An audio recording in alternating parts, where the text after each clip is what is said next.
tous.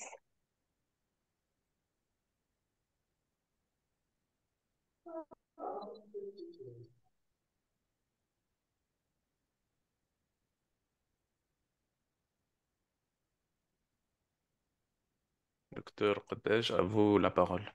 Oui, oui, bonjour à tous. Salam alaikum. تقبل الله صيامنا وقيامنا ودعاءنا في هذا اليوم المبارك وفي هذا الشهر المبارك. Merci à la présence pour un samedi après-midi de ce mois de Ramadan à notre webinaire. Merci à notre cher ami Dr Ibtissam Tajmouati, Merci beaucoup. pharmacienne à Casablanca, pour son implication à la formation continue, son dynamisme et son attachement à la recherche de nouveautés scientifiques. Et un grand merci à notre cher ami Amin Gasmi, nutritionniste, physiologiste et président de la SOFNA et l'INMS, pour sa grande générosité et son partage de ses connaissances scientifiques, surtout en micronutrition. Il va nous traiter aujourd'hui l'impact du jeûne sur l'équilibre hormonal et la santé métabolique. Je vous laisse la parole, docteur Amin Gasmi. Merci, Madame la Présidente.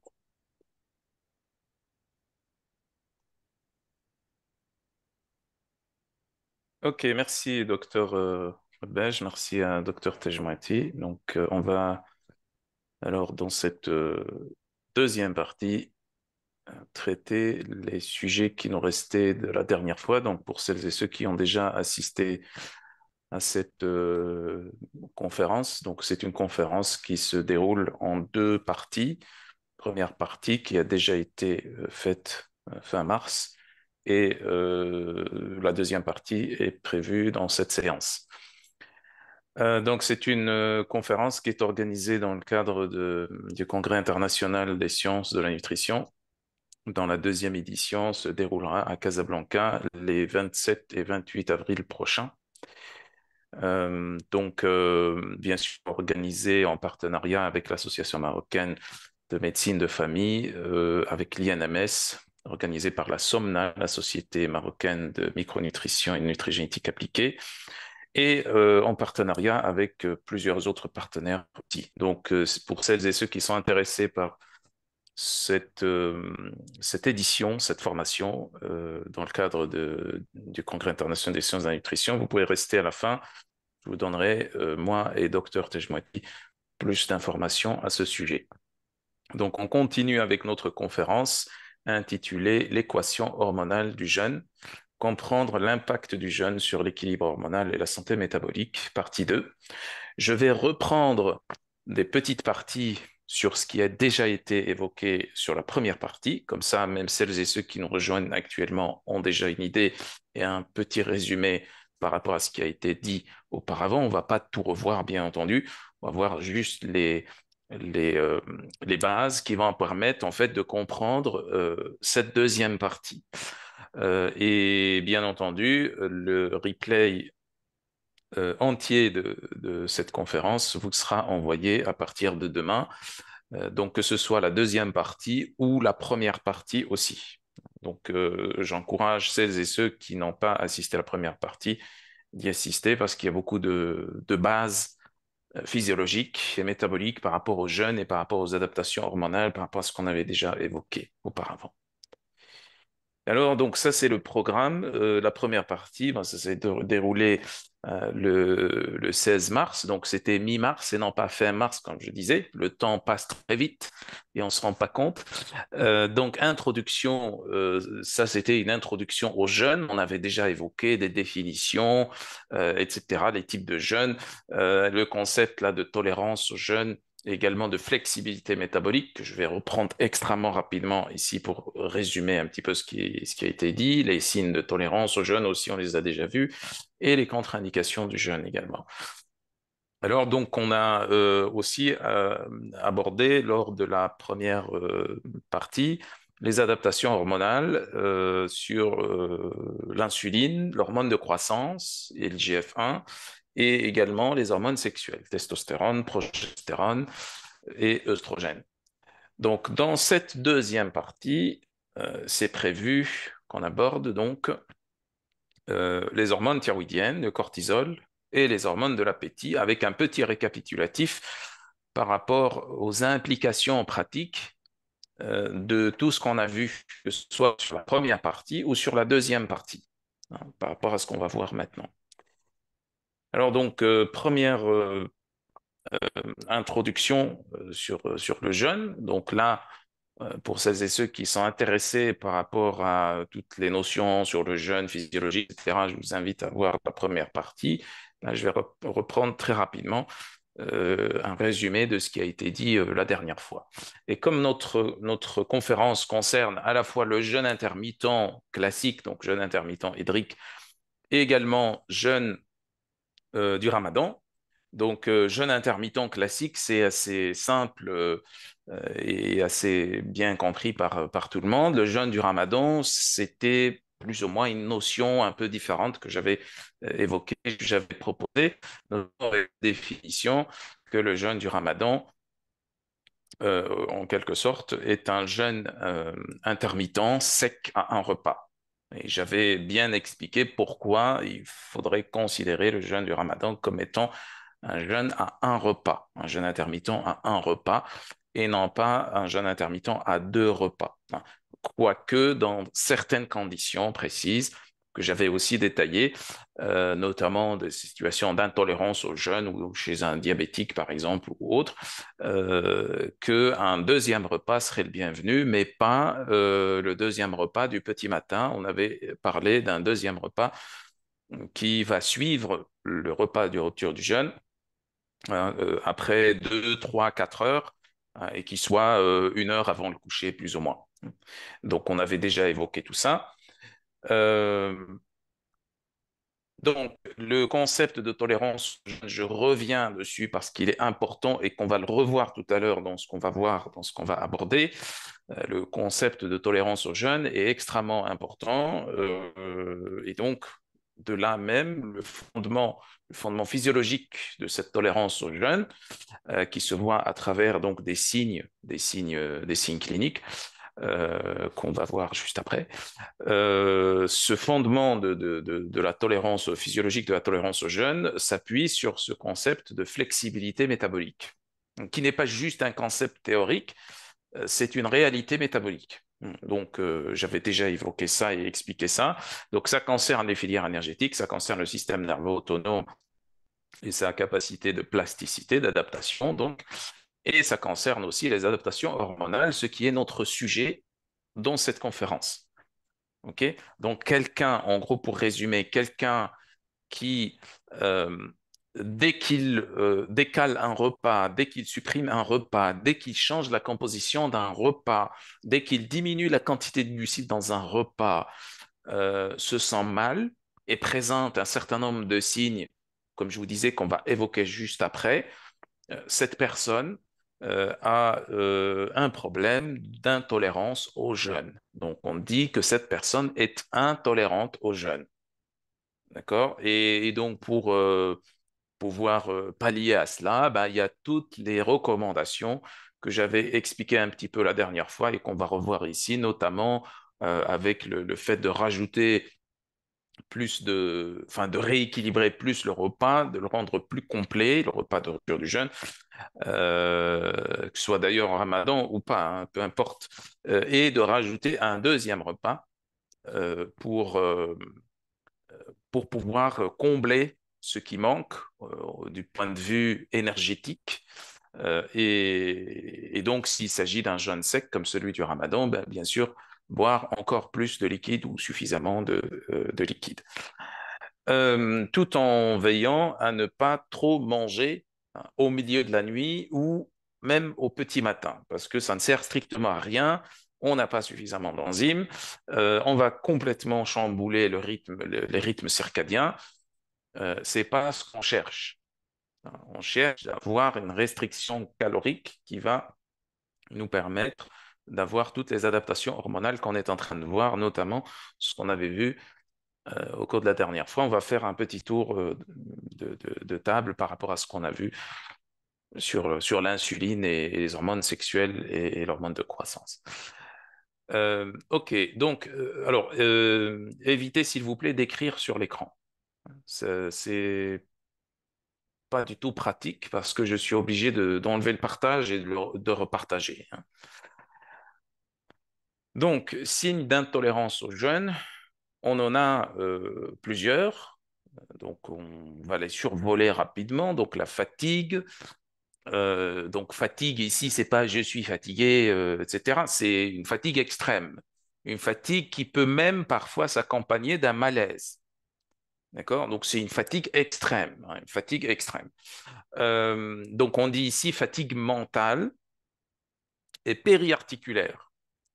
Fatigue mentale, donc fonction cognitive, émotionnelle, psychique très ralentie, voire même tendance à la somnolence, plus fatigue périarticulaire. Là, il ne s'agit pas des articulations elles-mêmes, mais c'est la sensation de fatigue elle-même qui est située dans les articulations, surtout les articulations distales, médiane et distale. Donc les coudes, les poignets, les genoux, euh, les, les, euh, les chevilles, hein, voire même une fatigue au niveau dorsal aussi, péri-vertébrale aussi. Donc c'est la sensation de fatigue qu'on a là et qui est une sensation en général extrême. C'est de ce type de fatigue dont on parle ici. Hein. Dépression avec irritabilité, nervosité, troubles du sommeil, appétence au sucre et baisse des performances au cours du travail. Donc tout ça, ce sont des signes majeurs d'intolérance au jeûne. Alors ça peut être aussi, ce que j'ai expliqué, c'est que ça peut être des signes, ok, d'intolérance au jeûne, mais que ça soit ponctuel. Et qu'on pourrait appeler aussi des signes d'adaptation au jeûne. On peut les appeler signes d'adaptation au jeûne si au bout de quelques jours, ça s'améliore, ça diminue ou ça disparaît. Si ça continue en s'aggravant, ce sont des signes d'intolérance au jeûne et c'est de l'intolérance au jeûne. Il va falloir faire le nécessaire au niveau de la configuration du jeûne pour pouvoir adapter ce jeûne aux capacités métaboliques de la personne, hein, à sa flexibilité métabolique. Alors, on a des contre-indications également. Ça tombe bien parce que la dernière fois, je les ai citées comme ça rapidement, ces contre-indications, parce qu'il y avait une slide qui manquait. Là, vous les avez, les contre-indications. Insuffisance rénale, hépatique, cardiaque. Maladie cardiaque, ici, c'est typiquement des arythmies cardiaques. Diabète type 1, personnes âgées, enfants de moins de 16 ans. État de déshydratation, post-chirurgie, cancer. Ces deux-là sont des facteurs d'aggravation. D'accord? Ce sont des facteurs d'aggravation par rapport à l'intolérance au jeûne. Grossesse, allaitement, bien entendu, dénutrition, dénutrition protéique, dénutrition énergétique, dénutrition protéo-énergétique, les deux, peu importe. Troubles du comportement alimentaire, anorexie, etc.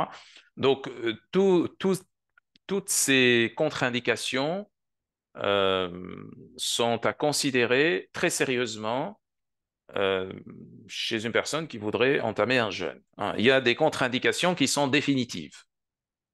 Et on pourrait dire aussi des contre-indications absolues, des contre-indications obligatoires. Et puis, il y a d'autres contre-indications qui sont plutôt ponctuelles, hein, temporaires, puisque, bon, grossesse, allaitement, tout ça, c'est des situations où ça peut changer. Donc, quand il n'y a plus de grossesse, quand il n'y a plus d'allaitement, quand la période post-chirurgie est passée, là, la personne, quand l'état de déshydratation est passé, là, la personne pourrait jeûner. Par contre, quelqu'un qui est diabétique type 1, une personne âgée, quelqu'un qui a des arythmies cardiaques, des maladies cardiaques ou des insuffisances rénales, etc., bon, là, c'est définitif. La personne ne peut plus jeûner. Bon, ça, c'était un petit rappel par rapport aux jeûnes. Et bien sûr, pour celles et ceux qui sont intéressés par rapport à cette partie-là, vous pouvez regarder sur la première partie, on vous enverra le replay, ou alors pour celles et ceux qui ont déjà reçu, ben, vous avez déjà le replay, vous pouvez regarder. Donc les adaptations hormonales, on va aussi faire un tour rapide sur ce qu'on a déjà vu la dernière fois avec des petites, voilà, des petits résumés, des petits ajouts notamment avec l'insuline, hormone de croissance, hormones sexuelles. Et ensuite, on va continuer avec les hormones qui restent, notamment donc le cortisol et les hormones de l'appétit. entre autres. Donc, sur ce qui est des adaptations hormonales au jeûne, j'avais déjà expliqué que le jeûne ou la restriction calorique, donc quand je dis le jeûne, j'utilise de manière un peu interchangeable le concept du jeûne et celui du jeûne intermittent. Donc quand je dis jeûne ici, ça concerne le jeûne intermittent systématiquement. Jeûne intermittent inclut dedans jeûne du Ramadan et jeûne intermittent hydrique classique. Donc je parle des deux en même temps. Dans les adaptations hormonales au jeûne, ce qu'on avait vu la dernière fois par rapport à l'insuline, c'est que le jeûne va améliorer la fonction de l'insuline. Ça va améliorer le profil glycémique et lipidique en général. Donc le jeûne va diminuer les marqueurs tels que la glycémie, l'HB-glyqué et tout ça, c'est rapporté dans certaines études que j'avais montrées la dernière fois, que je ne vais plus remontrer ici. Ça diminue l'absorption du glucose également, et ça augmente la sensibilité à l'insuline. Donc ça, c'est quelque chose d'extrêmement important par rapport à l'insuline, et ça a un effet rapide et continu. C'est-à-dire, c'est pas comme d'autres hormones, comme on va le voir après, où on va avoir une adaptation dans un premier temps qui va aller dans un sens, et ensuite dans un deuxième et troisième temps qui va aller dans un autre sens. D'accord? On peut avoir une augmentation sur le court terme et ensuite une diminution sur le moyen long terme. On peut avoir l'inverse aussi sur d'autres hormones. Là, ici, on commence à jeûner, on commence à avoir déjà une amélioration au niveau de la sensibilité à l'insuline. Bien sûr, cette amélioration ne va pas se manifester au bout de 2, 3 jours, n'est-ce pas? Donc, l'amélioration au niveau métabolique y est dès le premier jour, mais pour que ça soit suffisamment significatif pour que ça puisse se voir dans les marqueurs, il faut du temps, hein. Il faut, comme je disais, plusieurs mois, quelques mois, plusieurs mois pour le jeûne hydrique intermittent et pour le jeûne sec, hein, donc le jeûne du Ramadan, il faudrait que ça soit au moins 2, 3 semaines. Donc, on avait déjà évoqué cette notion la première partie où on a parlé du fait que le jeûne du Ramadan, eh bien ça donne des effets, pas tous les effets bien entendu, entre autres l'effet anti-âge qu'on n'a pas avec le jeûne du Ramadan, mais sur le reste des effets, on les a avec le Ramadan et on les a sur un laps de temps beaucoup plus court comparé donc au jeûne intermittent hydrique. On avait expliqué ça par le fait que le jeûne du Ramadan est un jeûne intermittent qui est beaucoup plus difficile que le reste. C'est un jeûne intermittent à un repas et sec. Euh, donc, on avait aussi parlé de ses implications pratiques. Donc, on avait dit profiter du Ramadan pour améliorer les paramètres métaboliques glycémiques liés à l'insuline.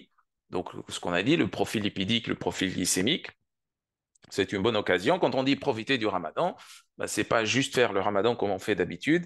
Il faudrait respecter les règles d'hygiène de vie qu'on avait aussi évoquées, qu'on va revoir après, et dont quelques-uns sont là, donc mentionnés ici. Donc, il faut bien veiller à une tolérance au jeûne.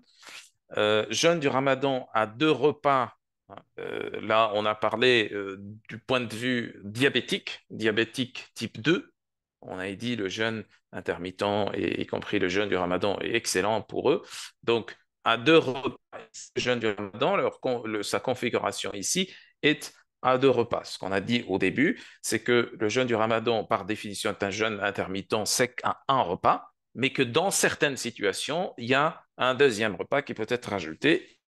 Le diabétique type 2 euh, a donc constitue donc cette situation parmi d'autres situations. Okay, donc, un repas à la rupture du jeûne et un autre repas 2 heures avant le coucher, plus ou moins. Ça dépend après, comme on disait, c'est compliqué, complexe de pouvoir gérer tout ça. On n'est pas à la minute près. Ça peut être 1 heure avant, ça peut être 2 heures avant. Donc, on programme ça. Il n'y a pas de règle générale pour ça. On programme ça comme on peut. Euh, OK. Donc, sinon, concernant le reste, donc il faut veiller à une bonne tolérance au jeûne. Il faut un jeûne du ramadan qui soit à 2 repas. Pas de repas au petit matin, c'est ce qu'on avait dit. Et il faut respecter les recommandations diététiques classiques pour un diabétique. Rien ne change au cours du jeûne. Il faut un index glycémique le plus bas possible. Alors, on n'est pas obligé de rester sur un index glycémique extrêmement bas, n'est-ce pas? Donc, voilà, on peut consommer des aliments index glycémique bas, index glycémique moyen, tout en favorisant plus les aliments index glycémique bas, éviter les aliments index glycémique élevés, les graisses de bonne qualité, et ainsi de suite. Donc, on avait aussi parlé de l'hormone de croissance. On avait dit que on a ici un effet sur l'hormone de croissance qui est en 2 temps. En 2 temps. Donc, sur le court et moyen terme, l'hormone de croissance va diminuer. Et sur le long terme, l'hormone de croissance va augmenter. Pourquoi et comment qu'on a expliqué que sur le court et moyen terme, l'hormone de croissance va diminuer? Ben, c'est tout à fait normal parce que du moment que vous avez une restriction calorique, l'apport protéique va diminuer. Et forcément, comme on a 11 acides aminés sur 20 qui stimulent l'hormone de croissance, on en a 11 sur 20 moitié qui stimulent l'hormone de croissance. Donc, si vous avez un apport protéique qui est moindre, euh, ben, vous aurez forcément moins d'hormones de croissance produites sur le court et moyen terme. Par contre, le bénéfice est obtenu sur le long terme. Et c'est une des voies anti-âge, le fait d'augmenter l'hormone de croissance. Il n'y a pas que celle-là, mais parmi quelques 70 voies, vous avez cette voie-là. Et c'est ce qu'on avait expliqué par rapport au jeûne du Ramadan, c'est que l'hormone de croissance euh, n'étant pas stimulé par le jeûne du Ramadan, donc le jeûne du Ramadan a moins d'effet anti-âge que le jeûne intermittent hydrique, puisque le jeûne du Ramadan est limité sur un mois uniquement. Et que le jeûne intermittent classique, ben, celui-là, on n'est pas limité sur un temps donné, et donc le fait de le faire sur le long terme, ça va donner l'adaptation sur l'AGH, qui est une augmentation de la production d'AGH. Ok, donc on avait aussi parlé du fait que les effets sur l'IGF-1 sont pas très clairs, ce qui est tout à fait normal puisque l'IGF-1 est à la fois une hormone périphérique effectrice de l'AGH, mais en même temps, c'est une hormone qui va avoir un effet de rétrocontrôle sur l'AGH. Donc voilà, donc si l'AGH augmente, l'IGF-1 augmente, et si l'IGF-1 augmente, l'AGH diminue. Donc on a un effet comme ça de rétrocontrôle simple qui fait que on ne peut pas mesurer et identifier l'effet de l'IGF-1 avec précision. Mais en tout cas, ce qu'on sait, c'est que cet effet sur l'IGF-1 est un effet qui va dans le sens de cette adaptation sur l'AGH, que ce soit sur court et moyen terme ou sur long terme. Ça va dans ce sens-là. Donc, adaptation impliquant un effet anti-âge majeur du jeûne. Hein, encore une fois ici, le jeûne intermittent classique, hein, hydrique, c'est celui qu'on fait sur le long terme. Le long terme ici, ça implique un pas de temps qui se compte en plusieurs mois, au minimum un an. On avait expliqué aussi que il fallait pratiquer le jeûne sur le long terme pour bénéficier de cet effet anti-âge. Bien sûr, l'effet anti-âge du jeûne n'est pas juste en rapport avec l'hormone de croissance, hein. Le jeûne, la restriction calorique, va agir sur les quelques 70 voies anti-âge. Là, c'est une des voies, comme ici on est en train de parler des hormones, des adaptations hormonales, ben, on évoque cette voie qui est celle de la GH, l'IGF-1.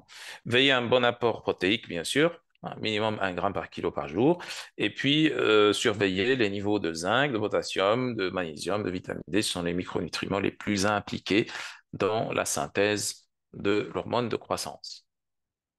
Okay, donc là, c'est un petit schéma qui récapitule un peu les adaptations sur,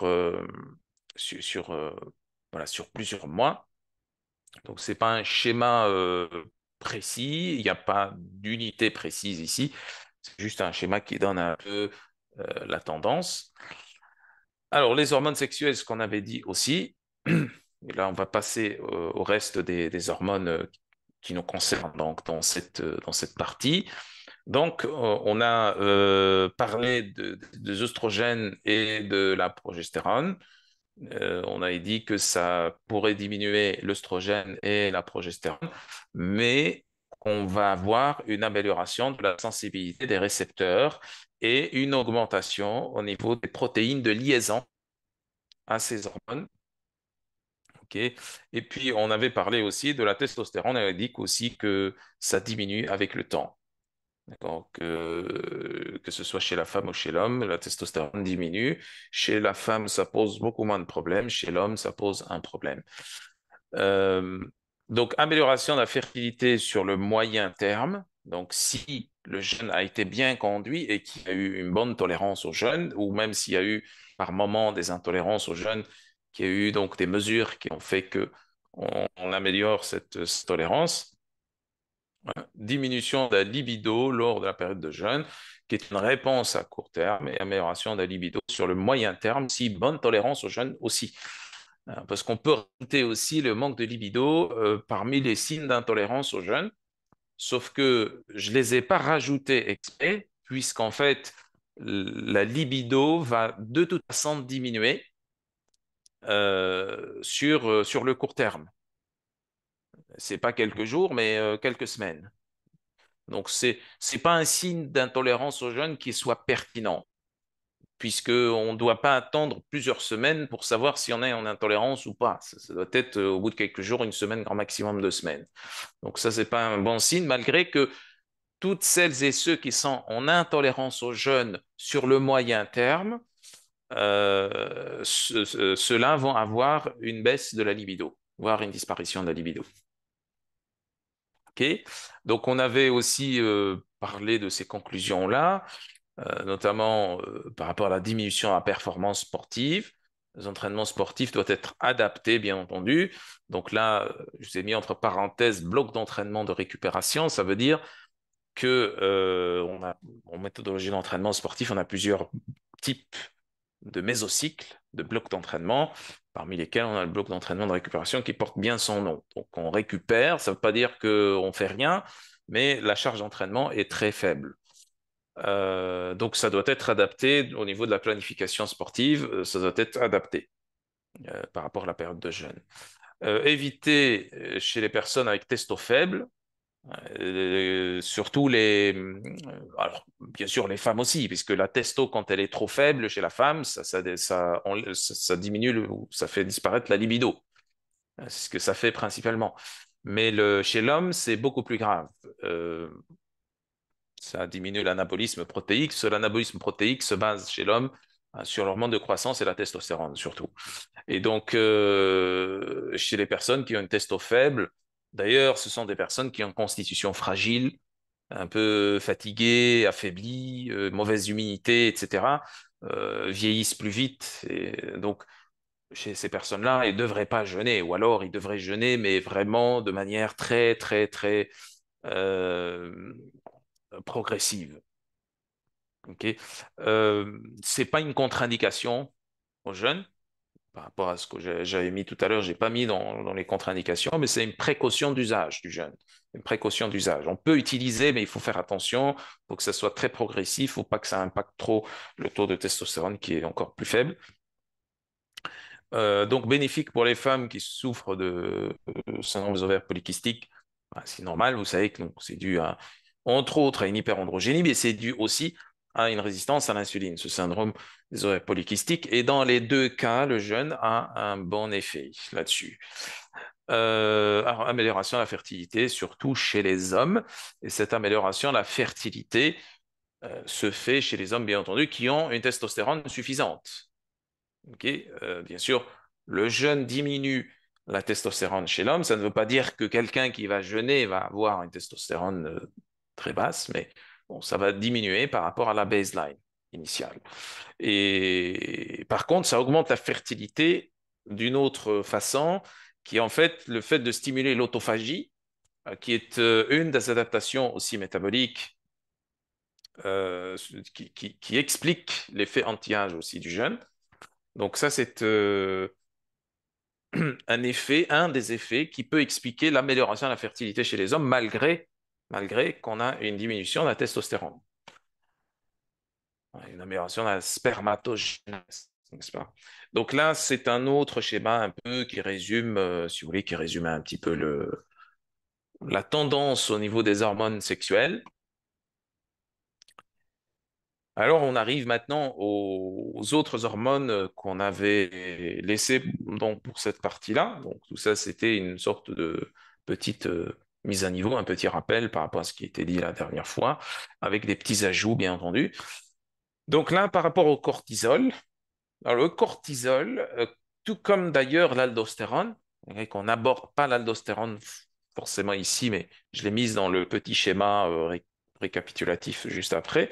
Mais l'aldostérone, on ne l'aborde pas ici parce qu'il n'y a pas beaucoup d'études là-dessus, même si on sait très bien que l'aldostérone va baisser avec le jeûne. Donc avec le temps, l'aldostérone va diminuer. Ce qui est une bonne nouvelle pour les hypertendus. Ok, donc là, on parle du jeûne intermittent classique, c'est un jeûne intermittent hydrique classique. Donc, augmentation potentielle du cortisol sur le court terme, on va dire, et ça, c'est une adaptation court terme. Et puis, une adaptation plus long terme serait plutôt une normalisation, hein, une baisse. Donc, une augmentation, une petite augmentation suivie ensuite d'une baisse et puis d'une normalisation, d'un rééquilibrage, une stabilisation du taux de cortisol. Qui correspond l'augmentation du cortisol correspond tout simplement au fait qu'on va avoir un stress à gérer, un stress à gérer, un stress psychologique et un stress métabolique également à gérer au début de la période de jeûne, quel que soit le type de jeûne d'ailleurs, hein. Vous allez voir après, même du jeûne du Ramadan, c'est la même chose, hein. Donc une augmentation, un petit pic, une augmentation avec une petite stabilisation en haut, et puis ensuite une baisse progressive avec le temps. Donc là, pour avoir cette baisse et cette stabilisation, normalisation, il faut compter, ça se compte en quelques mois pour atteindre non pas le début de la baisse, mais la stabilisation vers le bas. Alors, quand on dit stabilisation vers le bas, là, on est sur des hormones un peu particulières. C'est pas toutes les hormones qui fonctionnent de cette façon. En tout cas, par rapport au cortisol, entre autres, pas que le cortisol, mais par rapport au cortisol, entre autres, vous avez aussi, donc là, la capacité de production des surrénales, des corticosurrénales, et vous avez la notion d'augmentation du cortisol par rapport aux besoins, par rapport à la demande, versus la sensibilité du récepteur au cortisol. Là, ce sont deux choses différentes, d'accord, qu'il faut bien distinguer. Donc, admettons qu'on a une personne qui est soumise à un stress. Cette personne-là, elle a un stress, donc elle a plus d'inflammation, donc elle a besoin de plus d'énergie pour pouvoir fonctionner, pour pouvoir cataboliser les substrats énergétiques. Ok, on peut s'arrêter là. Pour l'instant, elle a besoin de plus de neurotransmetteurs, etc. Bon, euh, donc dans ce sens-là, cette personne va produire plus de cortisol. Dans cette production de plus de cortisol, il y a deux notions à distinguer clairement. La première, c'est la quantité de cortisol nécessaire pour répondre à cette demande. Donc, est-ce que les surrénales sont capables de suivre, on dit de suivre la demande sur le cortisol? Et est-ce que le récepteur au cortisol est suffisamment sensible pour que la quantité produite par les surrénales, soit suffisamment efficace? Il y a cette notion-là déjà. Et puis, il y a le taux de cortisol. Le taux de cortisol que vous mesurez. Donc, quand vous mesurez le taux de cortisol, ça ne veut pas dire que, puisque c'est le taux de cortisol, ben c'est ce niveau de cortisol, quand on le trouve élevé, ben c'est élevé parce qu'il y a stress ou ceci ou cela.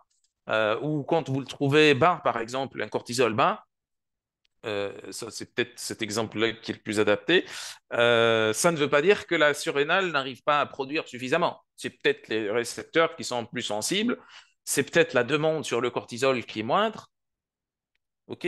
Donc, il y a deux notions qu'il faut bien distinguer. Il y a ce que vous voyez, c'est-à-dire le phénotype biologique que vous voyez dans l'analyse. Un.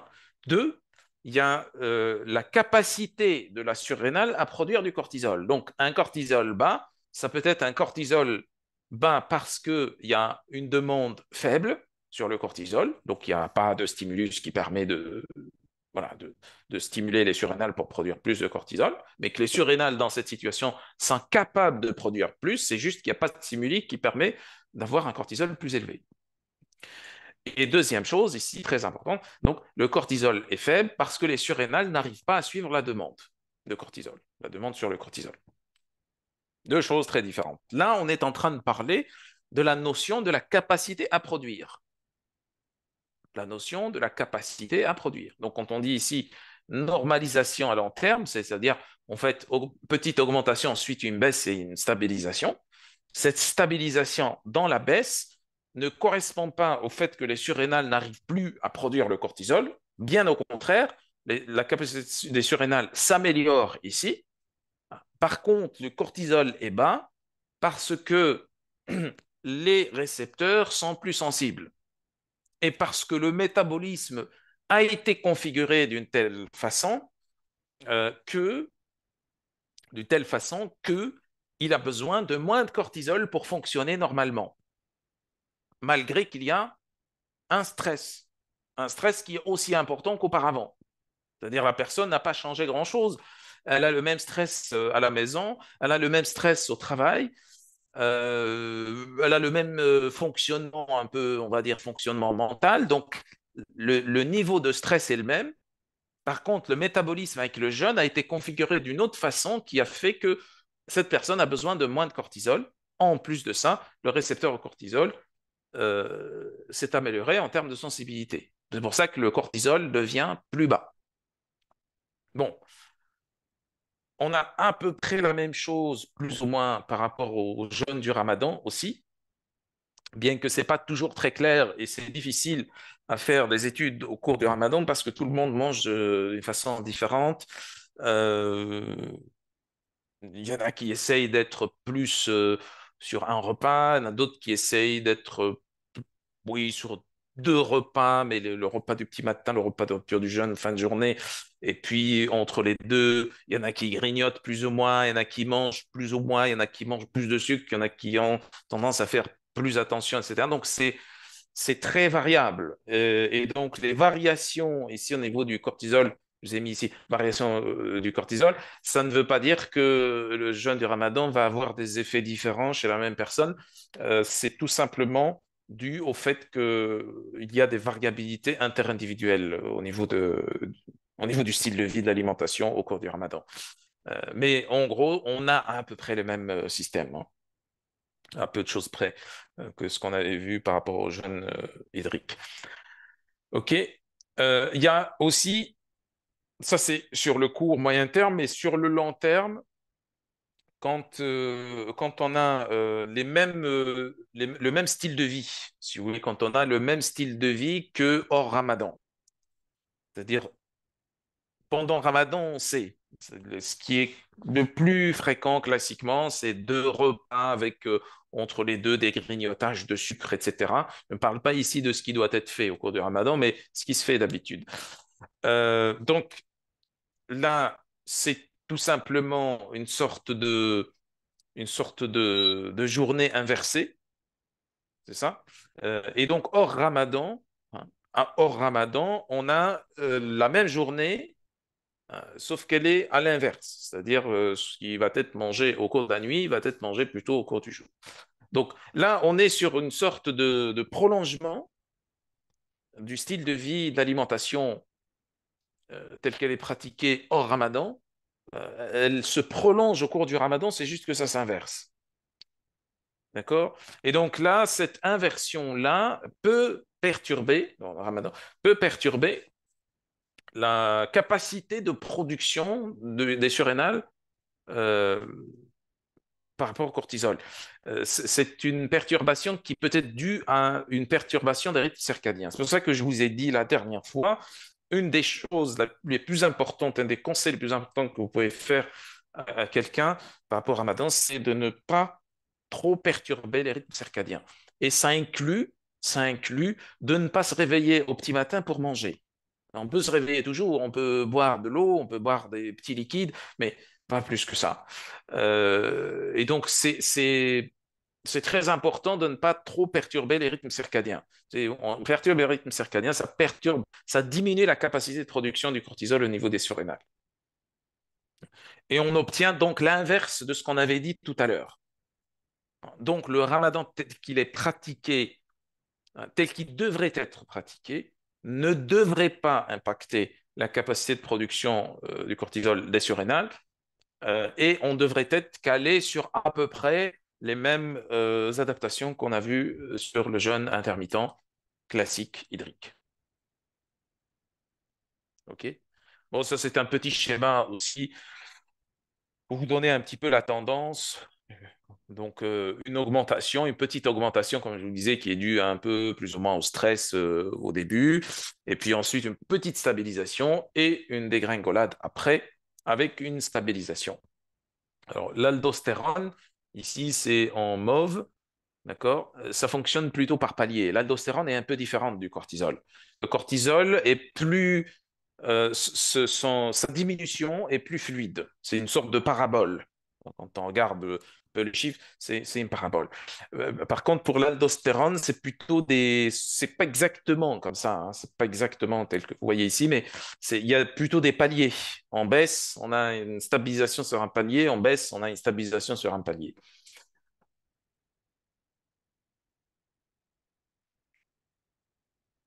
Les implications pratiques par rapport à ce qu'on a vu sur le cortisol. Le mieux, ce qui serait intéressant, c'est que sur les premiers jours, diminuer l'activité physique et le stress et l'activité mentale et tout ça. Donc, diminuer l'activité tout court sur les quelques premiers jours. On va dire la première semaine pour simplifier. En réalité, c'est 4 à 8 jours, plus ou moins, mais on va dire la première semaine. Sur la première semaine, on diminue l'activité, hein, parce que le cortisol va augmenter. Il y a déjà trop de stress par rapport au changement du rythme. Et je parle surtout ici pour. C'est peut-être le ramadan, c'est peut-être un jeûne intermittent classique. Alors, si c'est jeûne intermittent classique, je vais vous parler ici d'un jeûne intermittent hydrique classique pratiqué tous les jours. Si c'est 2 fois par semaine, bon, bah, on s'en fout un petit peu de cette recommandation puisque le stress n'est pas aussi important. Stress psychologique, métabolique par rapport au changement du modèle alimentaire n'est pas très important. C'est important lorsque c'est tous les jours. Tous les jours ou presque. 5, 6, 7 jours par semaine. Donc au début, le mieux, c'est de réduire un peu l'activité, hein, de ralentir, de lever un peu le pied et ensuite de revenir progressivement pour ne pas encore provoquer une suraugmentation du cortisol, donc surtout au début. OK? Et bien sûr, il faudrait surveiller les signes d'intolérance, les signes d'intolérance au stress. Si on voit qu'on a des signes d'intolérance au stress dans un contexte de jeûne, ce sont les signes d'intolérance au jeûne, ce qu'on a vu la dernière fois et tout à l'heure. D'accord? Et donc, si nécessaire, on adapte la configuration du jeûne, on diminue encore une fois, on diminue encore les activités, on essaie de diminuer l'exposition au stress et on essaie aussi de voir un peu ce qui peut être fait au niveau de l'alimentation en augmentant la quantité dans le repas principal et en rajoutant probablement un repas qui sera décalé de quelques heures après le repas de rupture du jeûne. Pour la thyroïde, donc, on a aussi des effets sur la T3, sur la T4 et sur la TSH qui sont des effets un peu différents. Sur la T3, on a une diminution claire, nette et précise, donc diminution de la T3, mais qui est une diminution ponctuelle. C'est une adaptation court terme. Et ça va dans le même sens que le cortisol, puisque le cortisol, ce qu'on avait dit, c'est que le cortisol va augmenter. Pourquoi le cortisol augmenterait? On avait dit c'est à cause d'un stress, etc., qui au début, changement de rythme, etc. Mais pour une autre raison importante, c'est que la quantité de T3 va diminuer. Ce qui est tout à fait logique, puisque la quantité de T3 est dépendante de la quantité de protéines consommées, un peu à l'image de l'hormone de croissance. Donc, l'hormone de croissance est encore plus fortement dépendante de l'apport en protéines que les hormones thyroïdiennes. Mais c'est surtout la T3 qui va diminuer. Autre raison qui fait que la T3 diminue, c'est l'amélioration de la sensibilité du récepteur. Mais l'amélioration de la sensibilité du récepteur vient après. C'est pas sur le long terme, mais ça vient quelques semaines plus tard. C'est là où la sensibilité du récepteur de la T3 s'améliore suffisamment pour donner un vrai effet ou pour contribuer à cet effet de diminution de la T3. Mais au tout début, sur les premiers jours, la T3 diminue, surtout comme mécanisme d'épargne énergétique, une sorte d'économie d'énergie, parce qu'il y a moins d'apport alimentaire. Donc, c'est la toute première adaptation. La toute première adaptation, c'est l'organisme ralenti par, par manque ou diminution de la T3 en essayant de s'adapter au nouveau rythme alimentaire.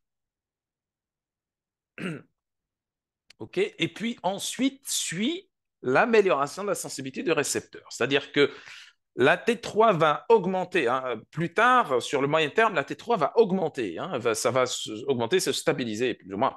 Mais en attendant, en attendant cette augmentation, le récepteur de la T3, sa sensibilité va s'améliorer pour que l'effet de la T3 soit plus important, en attendant qu'il y ait une amélioration dans la production de la T3. OK? Sinon, pour tout ce qui est T4 et TSH, alors c'est un schéma qui est un tout petit peu similaire à la T3, mais qui n'est pas très clair là-dessus. Je vais vous montrer ça juste après dans le schéma.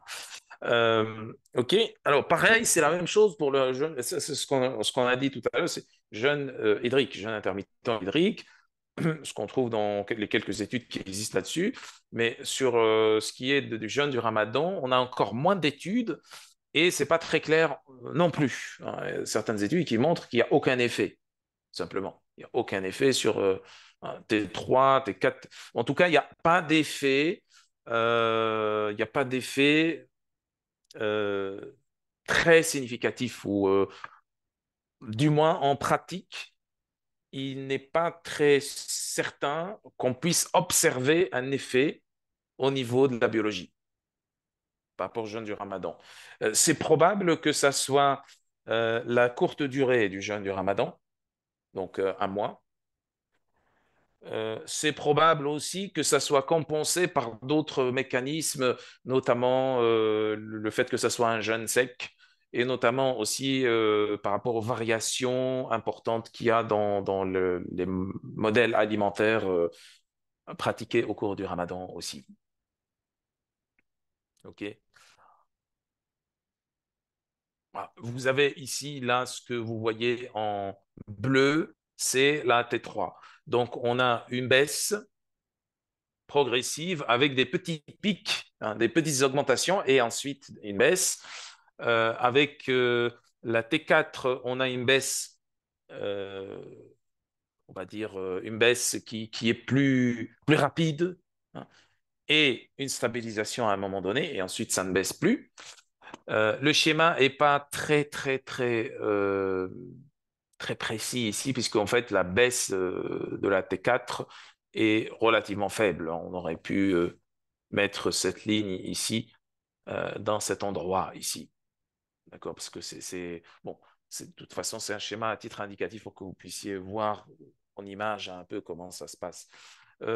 Sinon, pour la TSH, c'est une baisse aussi avec une stabilisation, une petite baisse avec une stabilisation. Par rapport au tout début, on va avoir un peu, on va dire, à l'image du cortisol, mais beaucoup plus vite. Ça, c'est des effets plutôt. Alors là, c'est mentionné sur une échelle en mois, mais il ne faut pas prendre ça en considération. C'est un peu difficile de faire un schéma comme ça, un graphe avec des jours et des mois. en même temps. Donc là, c'est en fait cette échelle ici, ça devrait être 2-3 jours maximum. 2-3 jours maximum. C'est-à-dire, sur les quelques premiers jours, même, voire même le premier ou le deuxième jour, on va avoir une petite augmentation au niveau des hormones thyroïdiennes et ensuite une baisse. Ensuite, une baisse.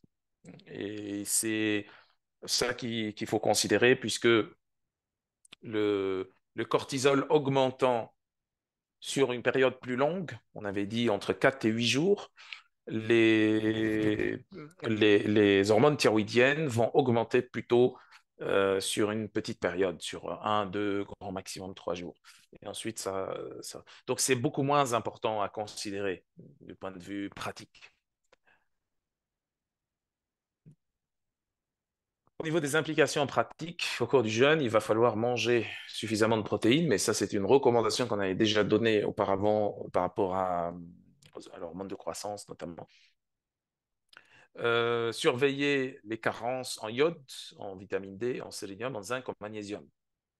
Il y en a une partie de ces micronutriments qu'on a déjà évoqués aussi dans le cadre de l'hormone de croissance également, notamment le zinc et le magnésium par exemple, la vitamine D aussi. Pour l'appétit aussi, donc les hormones de l'appétit, gréline et leptine. Alors, leptine, peptide YY, c'est la même voie. Hein. C'est la même voie. D'habitude, on parle plus de leptine, mais peptide YY, il y en a plus de 34, 35 hormones de l'appétit. Là, on est en train de parler que de 2 ou 3. Mais toutes ces hormones vont appartenir à des voies différentes par rapport aux hormones de la faim et par rapport aux hormones de la satiété, mais sinon, il s'agit plus ou moins des mêmes voies. OK, donc ici, l'effet est un peu, c'est-à-dire, on va avoir une diminution de la sensation de satiété sur le court terme, l'augmentation de la faim. Donc, je parle ici dans la durée où on est censé jeûner, on n'est pas censé manger. C'est cette période-là, sur le court terme, donc sur les premiers jours, voire les 2 premières semaines, on va avoir une sensation de faim qui va se manifester régulièrement au moment des repas. Ok. Et donc, bon, ça c'est une adaptation gréline-leptine. Augmentation de la gréline. Ce n'est pas une augmentation réellement de la gréline, une diminution réellement de la leptine. C'est en fait une continuation du schéma classique auquel on est habitué auparavant. Est-ce qu'on est habitué à manger à midi? Ben, à midi, on va avoir faim. On a faim parce que la gréline a augmenté, parce que la leptine a diminué, tout simplement. Mais ça, on l'a déjà auparavant. Okay. Mais sur je dirais le moyen terme, voire même le court moyen terme, c'est-à-dire au bout d'une semaine, 2 semaines, on va avoir un effet important. Là, c'est sur ce qui concerne le jeûne intermittent hydrique, mais si c'est du jeûne intermittent sec tel que Ramadan, cette période-là sera beaucoup plus courte. On va s'adapter à la faim et la satiété par rapport au jeûne beaucoup plus rapidement.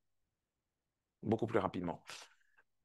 OK, donc sinon, après le repas, il y a une autre adaptation aussi, c'est que juste avant le repas où on est censé manger, la rupture du jeûne, la sensation de faim devrait être au plus haut et même plus élevée que si on n'avait pas fait de jeûne. Et après le repas, la sensation de satiété est encore plus élevée comparée aux jours où on ne jeûne pas. Donc, il y a une exagération, une surcompensation à la hausse au niveau des effets de ces hormones de l'appétit. OK, donc on va avoir plus faim et on va avoir plus de satiété juste après le repas que d'habitude en termes d'effets. Et sur le ramadan, ça devrait être à peu près la même chose aussi. C'est juste que Si, comme le ramadan, ce que je disais, est un jeûne assez difficile à faire, c'est juste que sur ce qui est de la tolérance au jeûne, si on voit que cet effet s'inverse, il s'inverse, ça veut dire quoi? Ça veut dire que au repas de rupture du jeûne, ben, on n'a pas envie de manger, ou très peu, ou pas suffisamment, ou pas beaucoup. Et après le repas, ben, on a encore envie de manger quelque chose, un peu de sucré, des choses comme ça. Là, ça veut dire qu'il y a une mauvaise tolérance au jeûne. Ce signe seul ne devrait pas être considéré comme un signe absolu d'intolérance au jeûne. Ça doit s'accompagner par d'autres signes en parallèle. Mais c'est déjà quand même un signe, cette inversion, c'est-à-dire qu'il y a une difficulté d'adaptation au niveau des hormones de l'appétit. D'accord? Donc je reprends ici ce que je disais tout à l'heure, c'est-à-dire que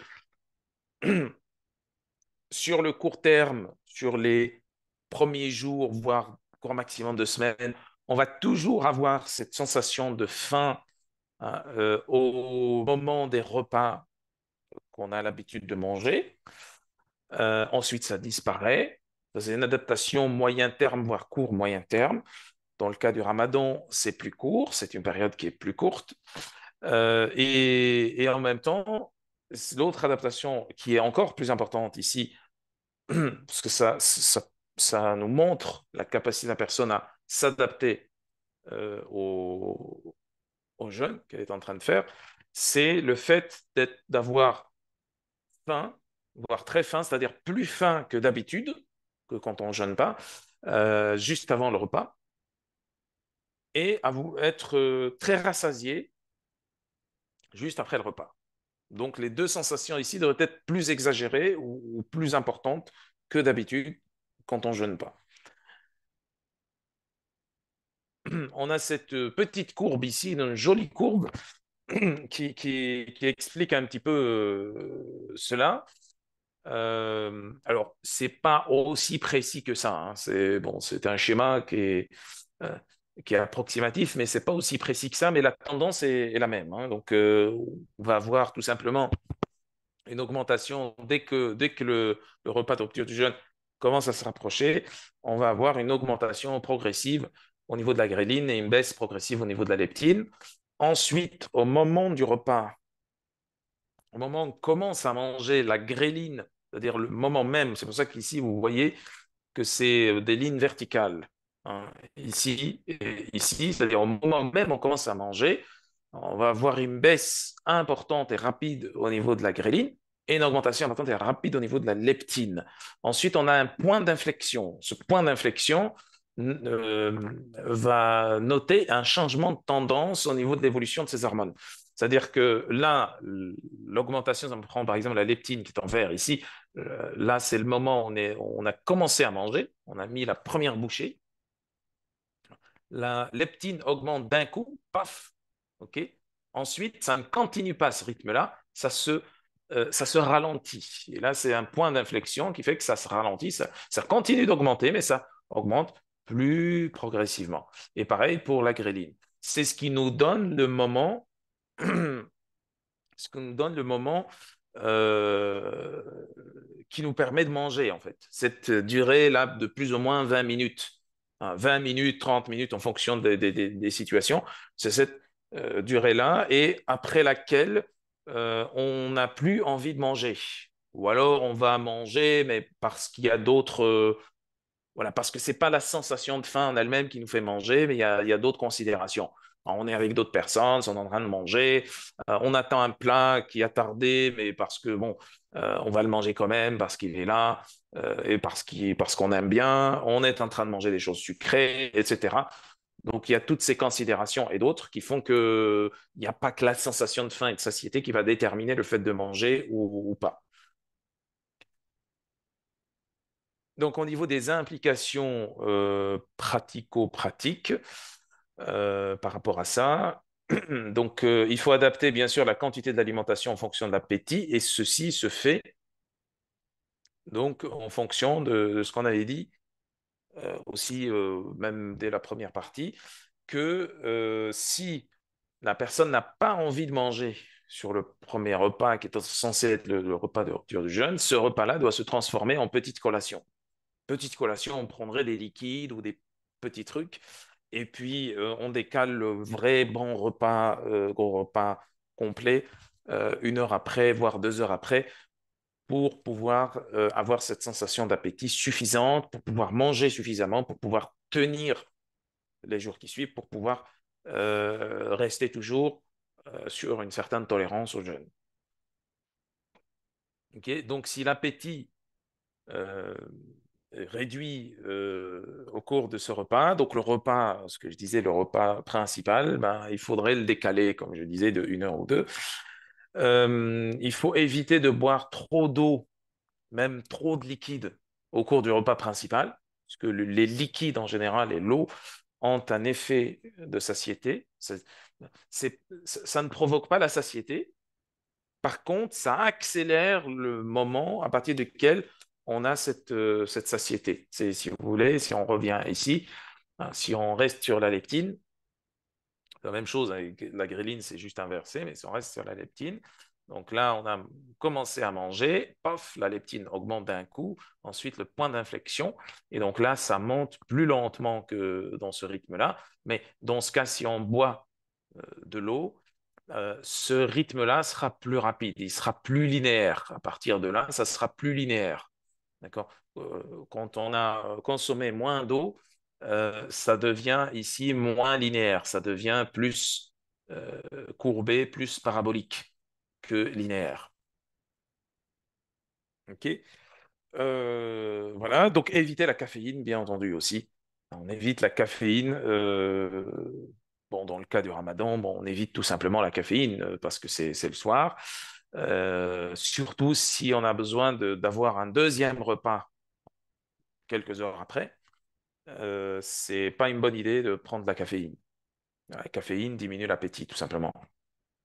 Et sinon, si c'est un jeûne intermittent classique, il va falloir aussi éviter la caféine ou alors la consommer à la fin ou après le dernier repas. C'est-à-dire le repas à partir duquel on est censé jeûner après. On n'est pas censé manger plus tard.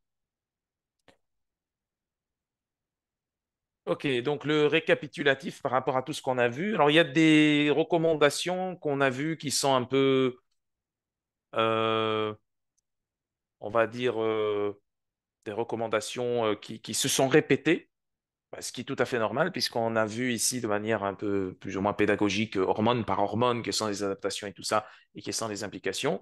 Donc là, c'est un peu récapitulé. Il n'y a pas de répétition, c'est récapitulé, et il y a des petits ajouts en plus. Donc, au niveau des implications, donc on a l'apport suffisant en protéines, eau et fibres, extrêmement important. S'il y a voilà, deux, trois macronutriments à prendre en considération, c'est bien les protéines, l'eau et les fibres. Donc, surveiller les carences micronutritionnelles, surtout chez les personnes fatiguées, etc., qui ont des maladies ou qui ont des tendances à avoir des carences. Surveiller les signes d'intolérance au stress et intolérance donc au stress métabolique ici. Hein. Adapter la configuration de jeûne si nécessaire. Le jeûne du Ramadan, comme on a dit, à 2 repas pour ceux et ceux qui sont intolérants, justement, qui ont des signes d'intolérance au jeûne. Et le deuxième repas ne devrait pas être au petit matin, mais plutôt après, hein, dans la soirée, après le repas de rupture du jeûne fin de journée. Respecter les recommandations diététiques classiques. Donc, il faut éviter de manger, bien entendu, tout le temps du sucre. Bon, ça, on en a déjà parlé. Éviter les fritures, éviter tout ça. Bon, c'est les recommandations de base qui s'appliquent. Diminuer le stress, l'activité, etc. Ce qu'on a dit pour le cortisol et tout ça. Donc, sur les premiers jours surtout et la première semaine, on va dire. Et, euh, et aussi parce que la T3 diminue. La T3 diminue parce que il y a ce mécanisme d'économie d'énergie et aussi le cortisol qui va trop augmenter. Donc, pour éviter de sursolliciter les surrénales et de les laisser gérer juste ce stress-là de changement du rythme d'alimentation et d'éviter ou d'éviter aussi de mettre trop de pression sur la thyroïde et d'aller à contresens, au niveau de l'adaptation sur le court terme au niveau de la thyroïde. Ben, il va falloir diminuer au début le niveau d'exposition au stress, d'activité physique et mentale. Bien entendu, ici, je parle d'une configuration du jeûne intermittent sur, c'est-à-dire sur plus de 5 fois par semaine. C'est quasiment tous les jours, ou tous les jours tout simplement. Si c'est une, deux, trois fois par semaine, ce n'est pas une recommandation qui va s'appliquer. Augmenter progressivement le niveau d'activité et d'exposition au stress, donc à la suite de ça. Le niveau d'appétit doit être le plus élevé quelques minutes avant le repas et de rupture du jeûne. Et si l'appétit est réduit, ça veut dire qu'il va falloir décaler ce repas 1 heure, 2 heures plus tard et éviter la caféine, comme on avait dit, parce que ça diminue l'appétit. Bon, ça, c'est les grandes lignes des recommandations qu'on avait évoquées sur la première partie et sur cette deuxième partie. Donc, je pense du moins qu'on a terminé cette partie-là par rapport à la conférence. Je vais regarder, je vois qu'il y a des questions. Oui, il y a des questions. Je vais prendre des questions juste après la partie où je vous ai dit au début qu'on va parler du congrès. Donc, je vais prendre cette partie-là par rapport aux questions juste après. Je ne sais pas si Ptissem est disponible. Ouais. Voilà. Donc, par rapport au congrès, donc ce que je disais tout à l'heure, en tout cas pour celles et ceux qui ont les infos, ben, vous les avez déjà. Vous pouvez vous connecter aussi sur le site icns.ma parce qu'il y a eu des mises à jour au niveau du site et des nouvelles informations sur le site aussi. Donc, il s'agit du congrès pour celles et ceux qui n'étaient pas au début là. Du congrès, un congrès formation sur le prise en charge intégrative du syndrome métabolique. C'est une approche fonctionnelle et hormonale, d'où la thématique de cette conférence ici. Donc, qui se déroulera sur Casablanca 27 et 28 avril prochain. Donc, c'est un week-end. Vous, en tant que participant, vous pouvez y assister en présentiel, sur place. Vous pouvez y assister en ligne, en direct. Donc, vous avez accès à toutes les conférences. Vous posez des questions, les questions sont répondues. Donc, tout est accessible. Ou alors, vous pouvez, troisième lieu, pour celles et ceux qui ne sont pas du tout disponibles sur ces dates-là, vous pouvez y assister en différé. Donc, vous aurez le replay du congrès qui sera disponible jusqu'à 3 mois après l'événement. D'accord. Donc, sinon, je reviens ici. Là, les organisateurs, organisatrices du congrès, ICNS, vous avez également les intervenants. Il y a eu un petit changement au niveau des intervenants, mais c'est exactement ces intervenants que vous voyez ici. Donc, professeur Vincenzo Castronovo, qui est le président d'honneur du congrès, moi-même, docteur Thierry Hertog, docteur Stéphane Rézimant, etc. Donc, bon, il y en a une bonne partie, je pense, que beaucoup d'entre vous connaissent, docteur Lucie Ouetchko, docteur Serge Ballon-Perrin, professeur Nawal Ansari, endocrinologue, professeur Fadila Cohen, qui est plutôt oncologue, etc. Donc, vous avez des sommités, chacun dans sa spécialité, dans son domaine de prédilection. Docteur Thierry Hertog, notamment, qui est le président de la Société internationale anti-âge, qui est le chef de file de l'hormonologie dans le monde. Il est probablement un petit peu moins connu dans le monde francophone, puisqu'il fait tous ces événements, ces congrès, ces formations, et tout ce qu'il fait est fait en anglais et en espagnol. Brésil, États-Unis, Canada, Chine, Corée, etc. Et il fait aussi beaucoup de choses en français. Si vous cherchez, vous allez trouver des choses qu'il a faites en français. Stéphane Résimand, bien sûr. Je ne vais pas vous le présenter ici, et ainsi de suite. Donc, vous pouvez trouver toutes les infos sur tous ces intervenants dans le site icns.ma. icns.ma. Vous avez dans ce site tout ce que vous avez besoin de savoir. Vous pouvez vous inscrire à travers le site.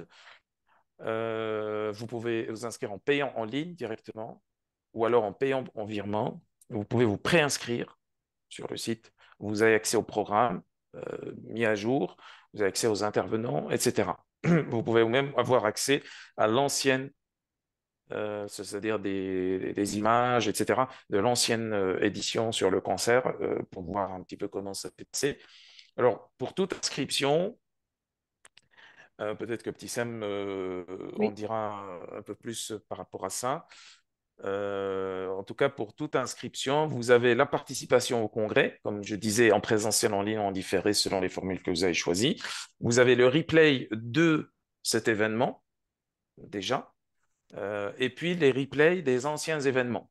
La première édition sur le cancer et micronutrition, formation cancer et micronutrition, et également les replays du colloque pratique, des cas cliniques sur cancer et immunologie. Également, vous avez un certificat de formation agréé INMS SOMNA est signé par professeur Castronovo, qui est le président d'honneur du congrès, et par moi-même également. Donc, je ne sais pas si Petit tout à Sam, tu as fait. des choses à Oui, je rajouter. suis là. Ouais. Alors, écoute, Amine, je crois que tu as tout dit. Effectivement, bon, on a la chance cette année, effectivement, que professeur Castronovo, le président d'honneur, donc, puisse signer le certificat pour cette année. Donc, voilà. Et puis, effectivement, toutes les informations sont sur le site. N'hésitez pas à revenir vers moi par rapport aux inscriptions. Et puis, c'est la dernière ligne droite, donc c'est dans moins de 3 semaines. Ben, je suis ravie de pouvoir vous retrouver en présentiel et en distanciel au cours de son congrès.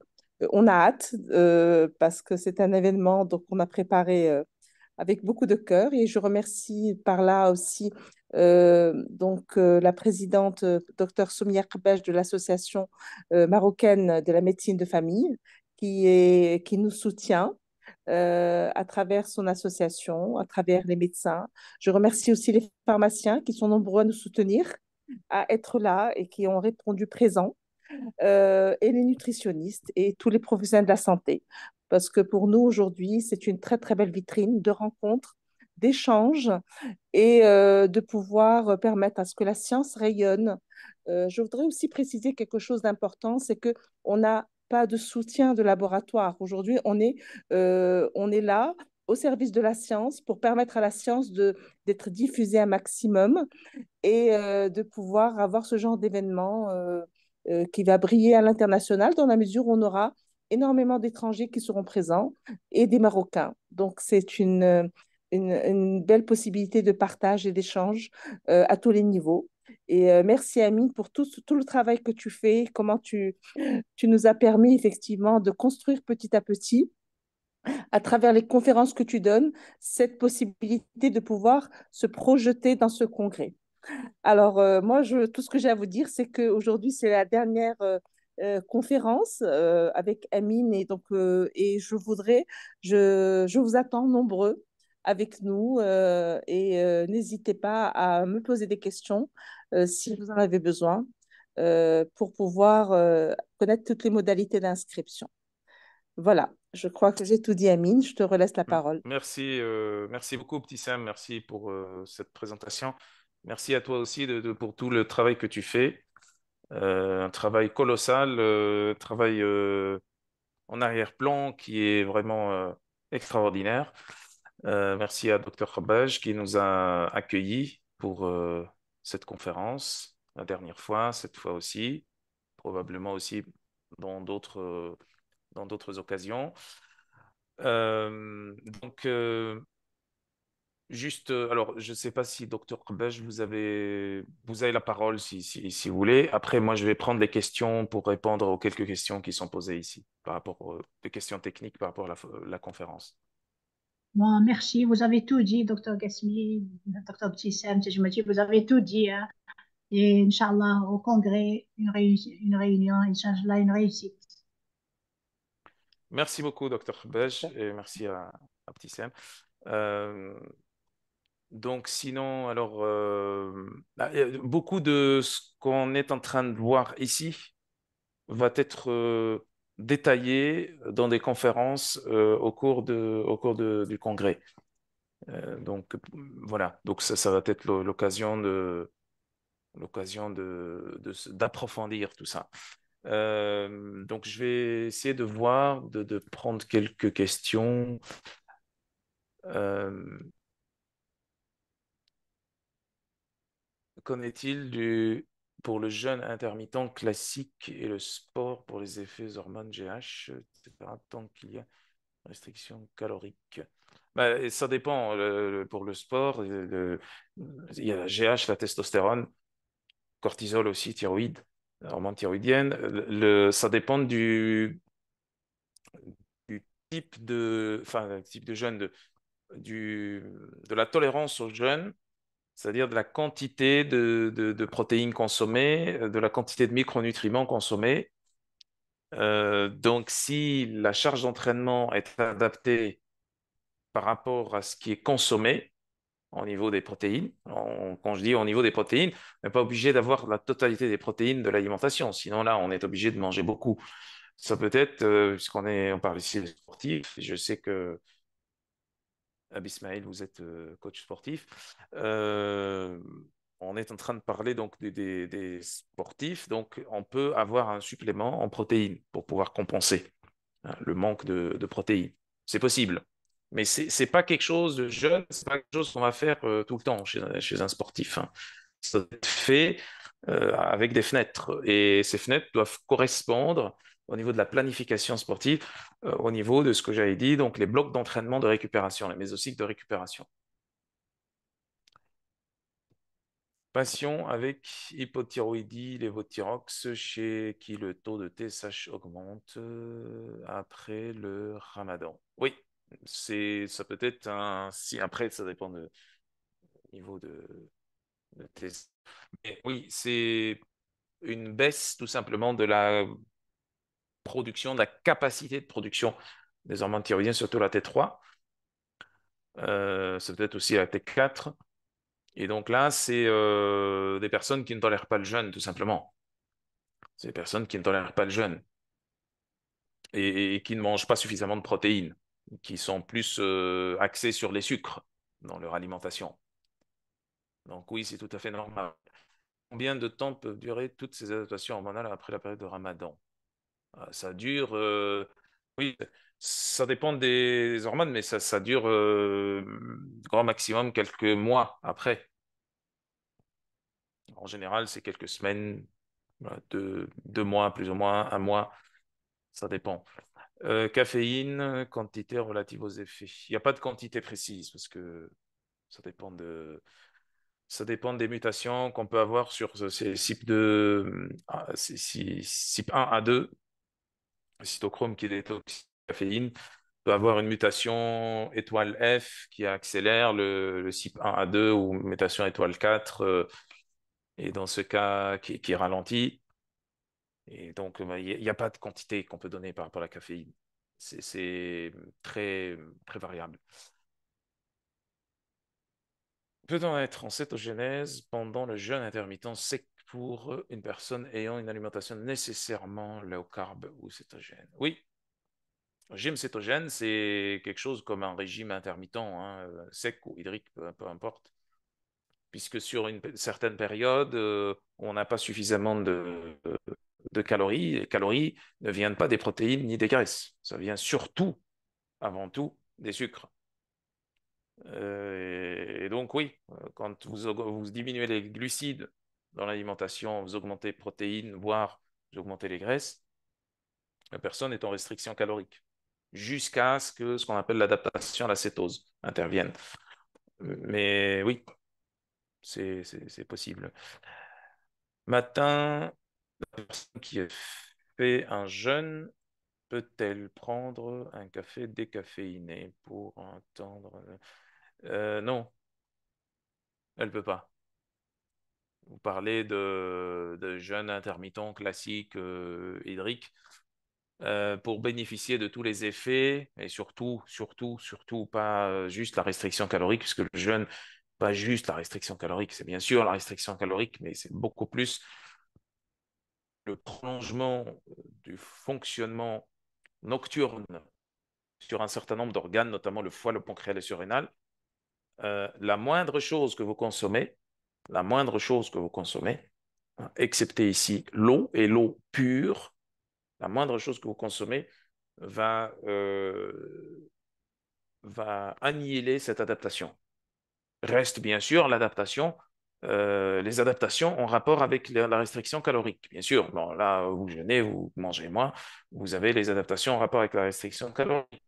Plus de catabolisme, moins d'anabolisme, tout ça. Mais le fonctionnement nocturne qui devrait se prolonger par, par ce jeûne du matin ne va pas avoir lieu. Ne pas manger au petit matin, je ne comprends pas vraiment. Il faut voir la première partie de la conférence. Là, c'est long pour expliquer. Hypothyroïdie avec insulino-résistance, quelle est la meilleure approche pour diminuer l'excès de poids? C'est une question qui nécessite une formation complète. Je vous invite plutôt à venir au congrès. Là, vous allez avoir toutes les informations. Sinon, là, on est parti pour demain matin, si je commence à expliquer. Que pensez-vous de la pratique d'un jeûne intermittent sur 5 jours? Un jour de jeûne sec. Il n'y a pas de règles précises avec des protocoles précis pour le jeûne. Tout dépend de la personne. C'est à adapter en fonction du profil. La configuration que vous proposez, peut-être ça convient à certaines personnes, chez d'autres non.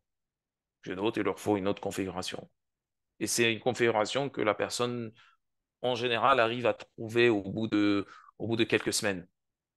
Au bout de quelques semaines d'essais-erreurs, de tâtonnements, elle arrive à trouver la configuration qui lui convient, pas juste métaboliquement, qui lui convient par rapport à son style de vie, par rapport à ce qu'elle fait, par rapport à ses contraintes, etc.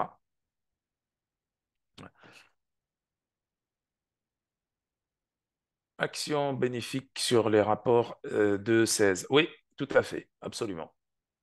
Oui, tout à fait. Je l'ai fait passer rapidement, mais merci de l'avoir signalé. Oui, tout à fait. Ça diminue les 4 et 16 OH. Oui, absolument. L'hypoglycémie est une intolérance au jeûne. C'est mentionné dans les signes d'intolérance au jeûne. Je vous invite à revoir la conférence, la première partie de cette conférence. Vous êtes les bienvenus donc pour celles et ceux qui sont inscrits ou qui vont s'inscrire au congrès. En cas d'hypothyroïdie avec insulino-résistance, quelle est la meilleure approche? Donc retour donc sur la même question, même réponse. Ça sera abordé au congrès. C'est juste parce que je ne veux pas répondre parce que sinon on va prendre beaucoup trop de temps. Donc c'est tout. C'est une question très ouverte qui nécessite beaucoup de temps pour pouvoir y répondre. Comment m'inscrire? Vous pouvez contacter Ptissem Tejmouati, docteur Ptissem Tejmouati. Vous avez normalement le site aussi, cns.ma. Vous pouvez vous inscrire en ligne d'ailleurs, hein. Il y a une petite vidéo ici intéressante. Je vais vous la faire défiler comme ça, vous pouvez la voir en même temps. Vous pouvez vous inscrire directement sur le site en ligne ou alors vous pouvez contacter directement Dr Tissem Tejmouati. Vous avez sur le site icns.ma le téléphone, WhatsApp, téléphone, tout ce que vous voulez. Le formulaire de contact, email, tout. Très bien. Enregistrement de cette conférence. Oui, c'est ce que j'ai évoqué au tout début. Oui, il y aura un enregistrement et ça sera envoyé avec la première partie à partir de demain. Partagez avec nous, est-ce que manger pendant le Ramadan? revoyez la première conférence, la première partie de la conférence. On stoppe le jeûne après plusieurs mois, pour une semaine par exemple, tous ces changements hormonaux repartent. Non, comme avant le jeûne. Non, ça se prolonge. Plus la durée du jeûne est importante, la durée en termes de période de jeûne, vous avez compris, plus les adaptations se prolongent dans le temps. Quelqu'un qui a jeûné pendant 5 ans euh, aura, une fois qu'il arrête, aura ces adaptations qui vont persister beaucoup plus longtemps que quelqu'un qui a jeûné pendant 3 mois, n'est-ce pas? Ok, non. Diminuer le taux de cortisol, tout ça, c'est des choses très, très larges, très vastes, qu'on abordera tout en détail dans le congrès. Est-ce que le ramadan diminue le métabolisme de base? Absolument. Où peut-on trouver la première partie de la conférence? Ça sera envoyé à partir de demain. Que conseillez-vous d'adopter comme programme après le ramadan? Maintenir, prolonger les bienfaits, continuer le jeûne ou opter pour un jeûne intermittent? Ça peut être un jeûne intermittent, oui. Ça peut être un jeûne intermittent. Il n'y a pas de recommandation précise à donner, encore une fois. Le jeûne est à adapter en fonction de la tolérance de la personne. Cause possible d'une asthénie terrible ressentie dans une femme célibataire au moment, au cours du ramadan, malgré le bilan logique normal. C'est une intolérance au jeûne. Il faut voir. Les cas cliniques, évitez de les poser ici parce que je ne peux pas répondre aux cas cliniques comme ça. Mais en tout cas, c'est forcément une intolérance au jeûne. La personne n'a pas supporté le jeûne. Il va falloir le diminuer, le remodifier, l'arrêter complètement. Ça dépend. Ça, c'est son médecin qui décide. Mais écoutez, merci donc pour votre attention. J'ai essayé de répondre à toutes les questions. Merci pour votre présence.